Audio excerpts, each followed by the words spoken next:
Hello friends, welcome in my study and study classes. My self Suresh Kumar. दोस्तों, कैसे हैं आप लोग? आज का हमारा क्लास भारत के संविधान से संदर्भित है। आज हम मूल अधिकार यानी फंडामेंटल राइट के बारे में पढ़ेंगे। हमारे क्लास के स्ट्रक्चर होगा कि सबसे पहले यहाँ पे हम मूल अधिकार की ऐतिहासिक पृष्ठभूमि के बारे में पढ़ेंगे।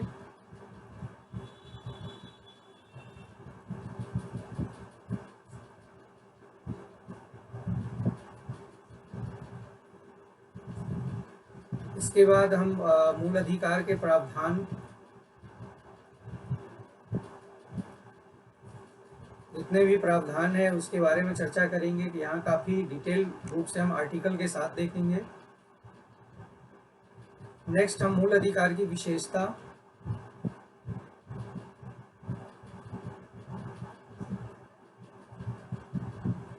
और लास्ट में यहाँ पे हम इसमें जो संशोधन की प्रक्रिया है,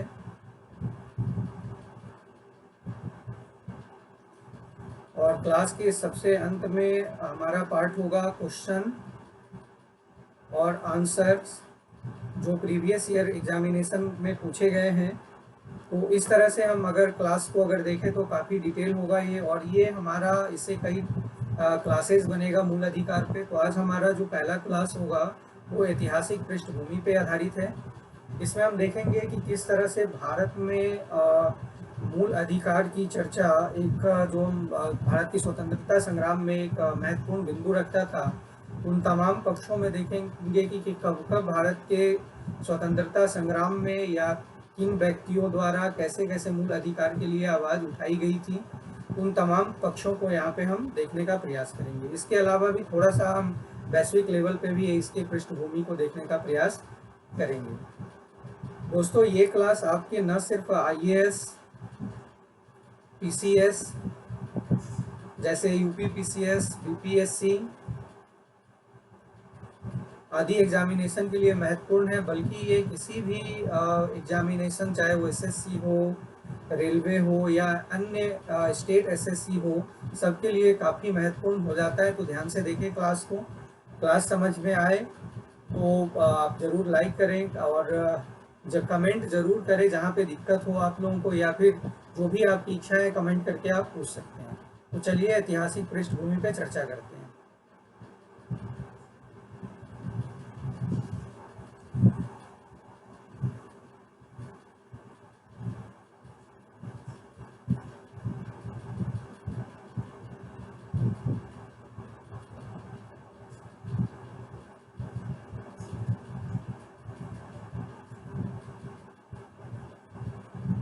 ऐतिहासिक पृष्ठभूमि पे आने से पहले थोड़ा सा 2 पॉइंट आप लोग याद रखेंगे, बाद में हम इस पे और चर्चा करेंगे डिटेल से। तो यहाँ भारत के संविधान के भाग 3,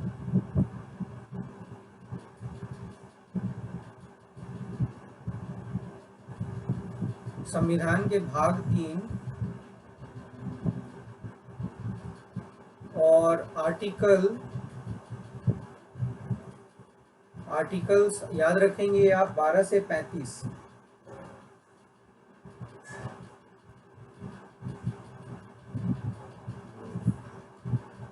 मूल अधिकार के बारे में प्रावधान करता है ये।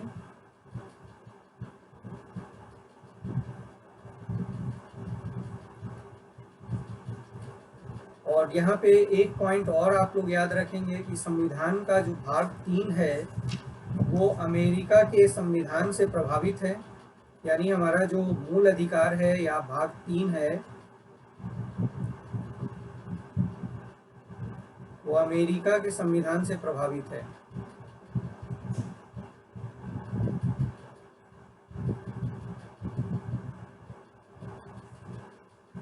ध्यान दें, अमेरिका के संविधान में, इस पे और हम डिटेल से चर्चा करेंगे जब वैश्विक स्तर पे इसकी पृष्ठभूमि को देखेंगे। अमेरिका के संविधान में बिल ऑफ राइट्स,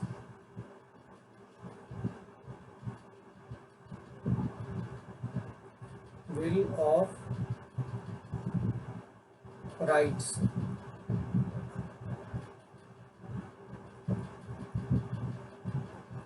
ये फंडामेंटल राइट से रिलेटेड है। तो यही भारत का जो भाग, संविधान का भाग 3 है, वो अमेरिकी संविधान के बिल ऑफ राइट से प्रभावित है, याद रखेंगे आप। चलिए ऐतिहासिक पृष्ठभूमि पे डिटेल से हम चर्चा करें।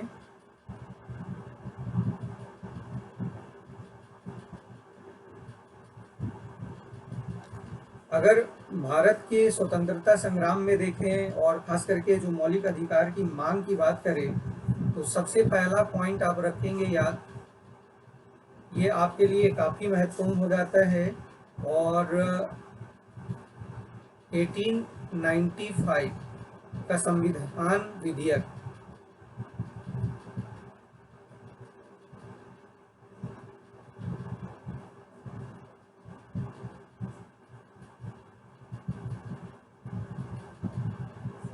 $1895 के संविधान विधेयक में सबसे पहले मूल अधिकार की मांग की गई थी, चर्चा किया गया था, ये आप याद रखेंगे।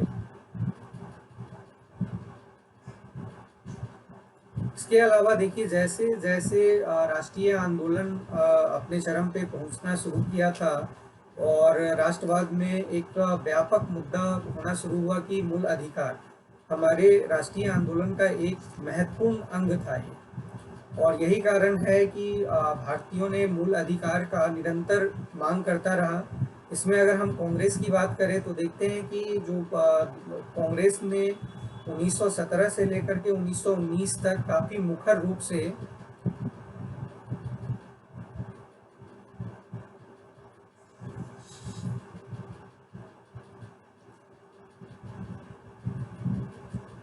कांग्रेस द्वारा काफ़ी मुखर रूप से यहाँ पे मूल अधिकार की बात की गई थी और मांग किया गया था। खास करके जो 1919 का जो संविधान संशोधन विधेयक आना था, उसमें मूल अधिकार जोड़ने की बात की गई थी। इसके बाद हमारे लिए काफ़ी महत्वपूर्ण हो जाता है श्रीमती एनी बेसेंट का। तो याद रखेंगे, एनी बेसेंट जी ने 1925 में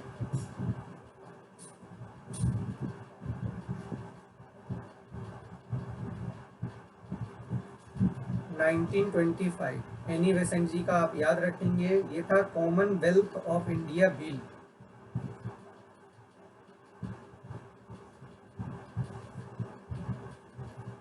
Commonwealth of India bill.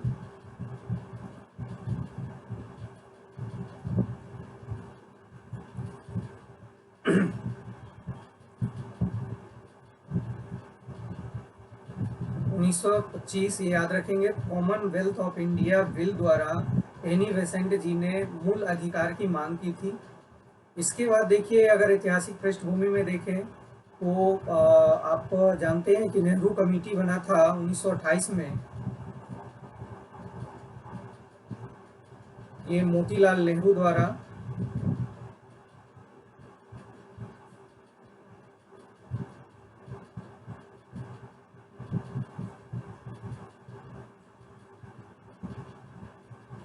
Motilal Nehru ने नेहरू रिपोर्ट के माध्यम से, ध्यान रखेंगे,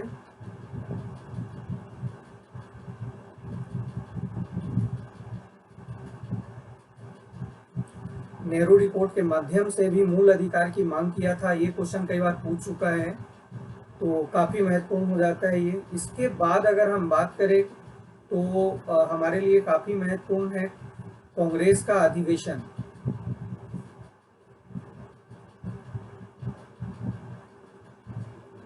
कांग्रेस का अधिवेशन,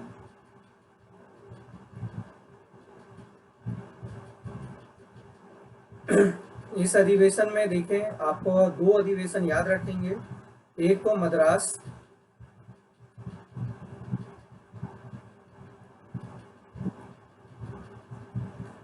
अधिवेशन, ये आपका 1927 का है। और दूसरा याद रखेंगे आप, कराची अधिवेशन।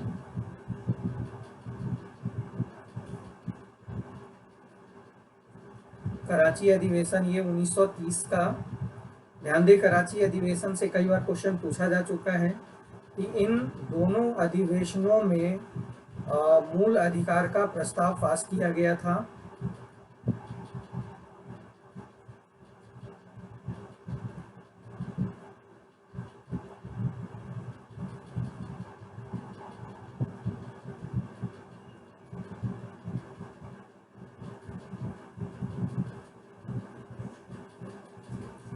इन अधिवेशनों में हम देखते हैं कि प्रस्ताव लाए गए थे।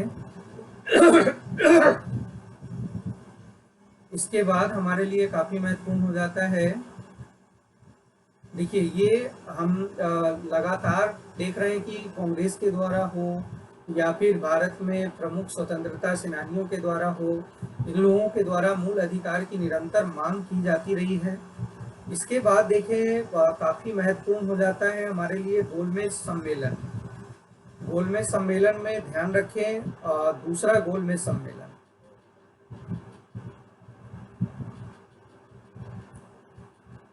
गोलमेज सम्मेलन सेकेंड,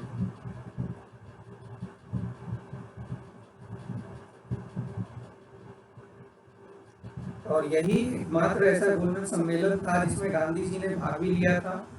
तो इस गोलमेज सम्मेलन में गांधी जी द्वारा भी इसकी मांग की गई थी। याद रखेंगे 1931 में गांधी जी ने भी गोलमेज सम्मेलन में मूल अधिकार की मांग की थी। लेकिन यहाँ भी हमारा दुर्भाग्य साथ नहीं छोड़ा था, और हम देखते हैं कि जैसे गांधी जी ने मांग किया था, लेकिन 1934 में 1934 में सरकार की एक संयुक्त संसदीय समिति बनी थी और उस समिति ने इसे खारिज कर दिया था, अस्वीकार कर दिया था। 1934 में सरकार की संयुक्त संसदीय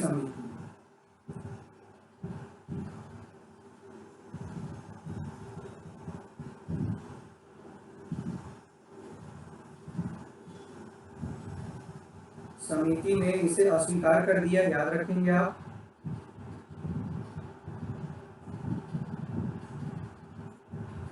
इसके बाद हमारे लिए काफी महत्वपूर्ण हो जाता है 1935 का अधिवेशन। 1935 के अधिनियम हमारे लिए इसलिए महत्वपूर्ण है क्योंकि इसके कई सारे प्रावधान हम देखते हैं कि आज भी हमारे संविधान का एक महत्वपूर्ण हिस्सा है। तो 1935 में भी भारत शासन अधिनियम में इसे शामिल करने के लिए काफी मांग किया गया था, लेकिन शामिल नहीं किया गया।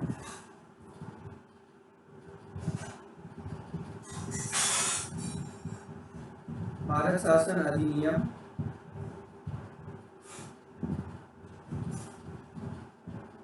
यहाँ पे भी मूल अधिकार की मांग की गई थी,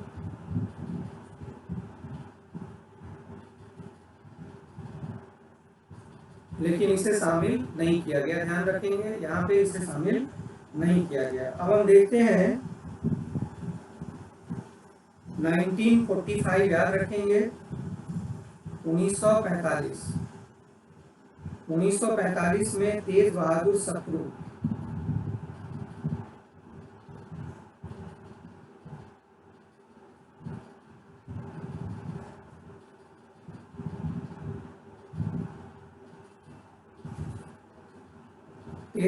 सप्रू ने संविधान के संबंध में एक रिपोर्ट प्रस्तुत किया था और इस रिपोर्ट में मूल अधिकार दिए जाने की वकालत किया था। तो ध्यान रखेंगे संविधान के संदर्भ में इन्होंने जो रिपोर्ट दिया था वहां पे भी मूल अधिकार की बात की थी, इन्होंने मांग किया था इसका। इसे हम सप्रू रिपोर्ट भी कहते हैं, ध्यान रखें। तो इसमें भी हम मूल अधिकार की चर्चा देखते हैं जहां व्यापक रूप से आवाज उठाई गई थी, इसका मांग किया गया था। इसके बाद हम देखते हैं कि जब संविधान सभा का गठन हुआ तो मूल अधिकार संविधान सभा के लिए एक महत्वपूर्ण अंग था। तो संविधान के निर्माण के संबंध में अगर हम कहें कि संविधान सभा द्वारा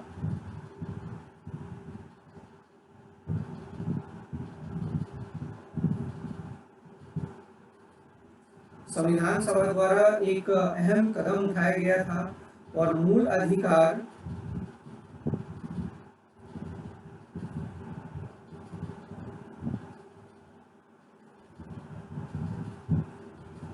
और दूसरा आप याद रखेंगे यहाँ पे अल्पसंख्यक अधिकार।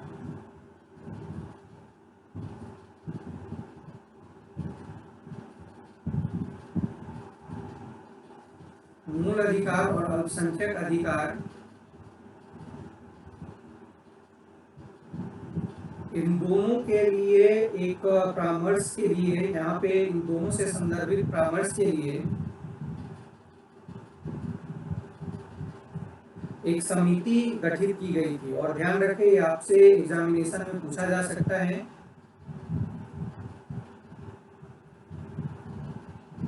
और इस समिति के अध्यक्ष थे, ये आपके लिए काफी महत्वपूर्ण है, वल्लभ भाई पटेल।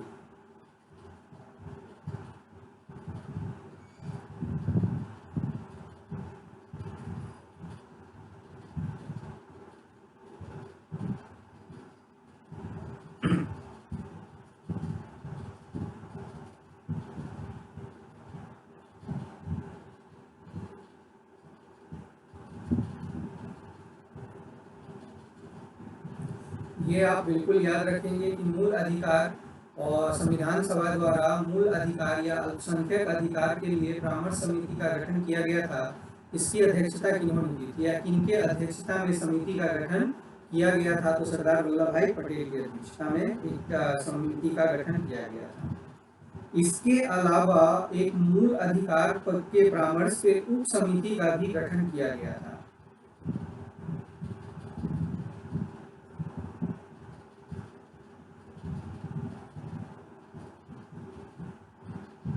परामर्श के लिए उप समिति का गठन किया गया था।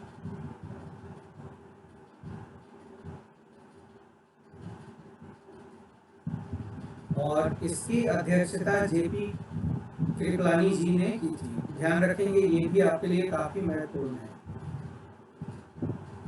जेपी कृपलानी।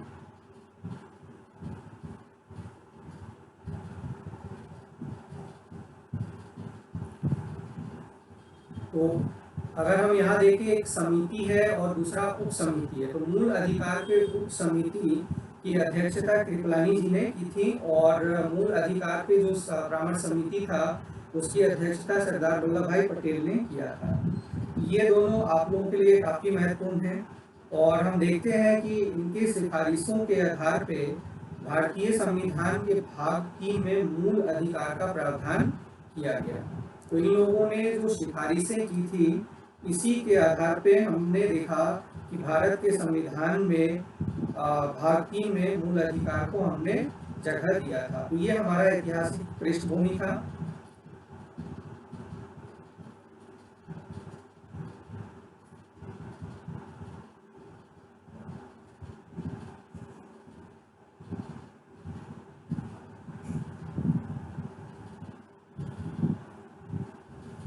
संविधान भाग 3 में, और अभी हमने देखा कि यहाँ आर्टिकल्स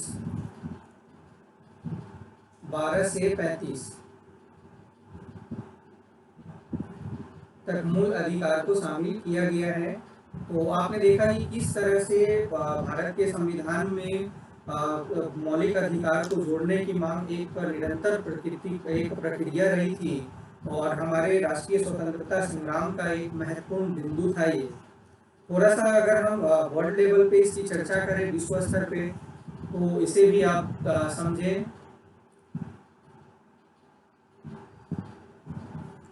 अगर हम विश्व लेवल पे अगर इसकी ऐतिहासिक पृष्ठभूमि की बात करें तो यहाँ पे ध्यान रखेंगे कि भले ही हमारा मूल अधिकार या भाग 3 अमेरिका के संविधान के, अभी जैसे हमने चर्चा किया कि बिल ऑफ राइट्स से प्रभावित है, लेकिन अगर हम वैश्विक स्तर पे देखें तो सबसे पहले ब्रिटेन, अगर हम बात करें तो इसमें हम ब्रिटिश सम्राट की बात करेंगे। तो ये 19, यहाँ पे हम देखें तो 1215 में ब्रिटिश सम्राट थे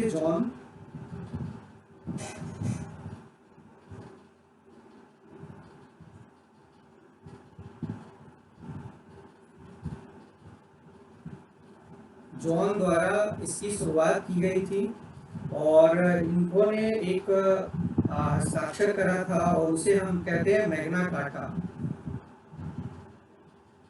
इसे मैग्ना कार्टा कहा गया।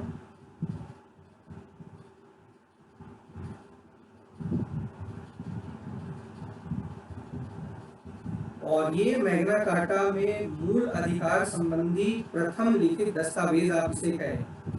ये मूल अधिकार से संदर्भित प्रथम लिखित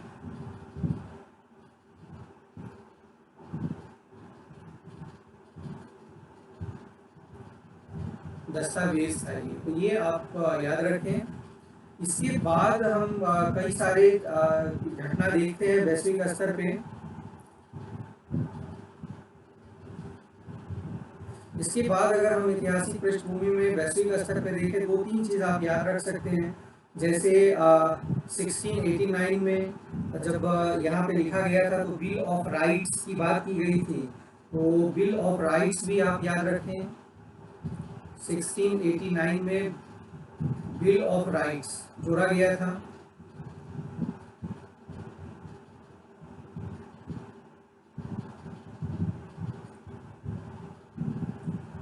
ब्रिटेन के संविधान की बात करें तो ब्रिटेन की संविधान एक लंबी प्रक्रिया का देन है, और बीपीएससी में, मेंस में, हिस्ट्री में, विश्व इतिहास में ये क्वेश्चन भी कई बार पूछा जा चुका है कि ब्रिटिश संविधान की प्रक्रियाओं को वर्णन करें, तो वो एक लंबी प्रक्रिया है। और जब मैं विश्व इतिहास पढ़ाऊंगा तो वहाँ पे आप देखेंगे कि किस तरह से और एक चरणबद्ध तरीका से कैसे कैसे ब्रिटिश संविधान का निर्माण हुआ था और कैसे कैसे बिल लाए गए थे, उसी का एक महत्वपूर्ण हिस्सा है। इसके बाद आप देखें, आप हम फ्रांस की बात करें, तो फ्रांस के लिए हमारे लिए काफ़ी महत्वपूर्ण हो जाता है 1789 का फ्रेंच रेवोल्यूशन, और इसमें मानव एवं नागरिकों के अधिकार का एक घोषणा पत्र लाया गया था, जिसे the declaration of right of man and citizen कहा गया था। इसमें मानव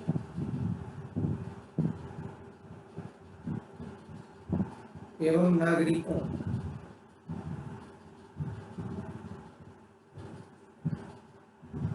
के अधिकार का घोषणा पत्र।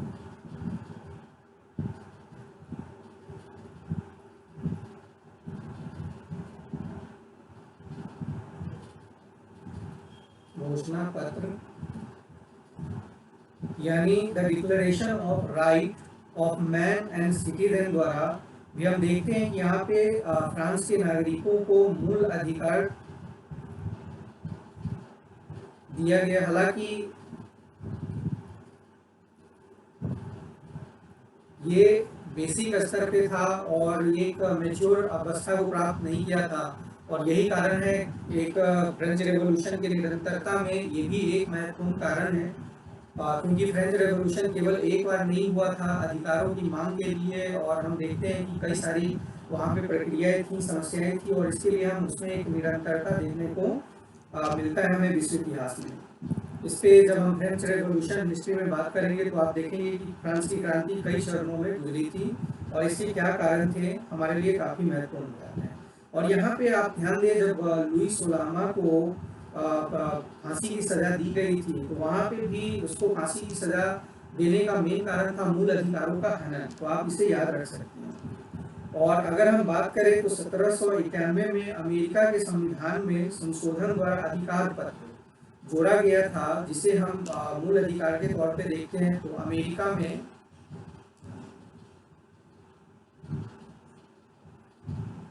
1791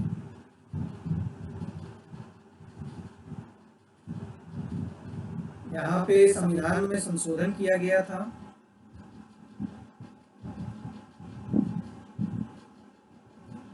और संविधान में संशोधन करने के बाद यहाँ पे अधिकार पत्र, जिसे हम बिल ऑफ राइट्स कहते हैं,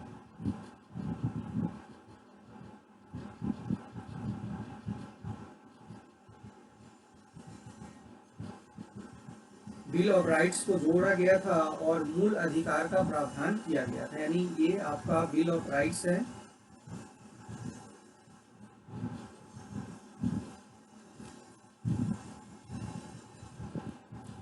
और इसी बिल ऑफ राइट्स के द्वारा अमेरिका के संविधान में मूल अधिकार का प्रावधान किया गया था।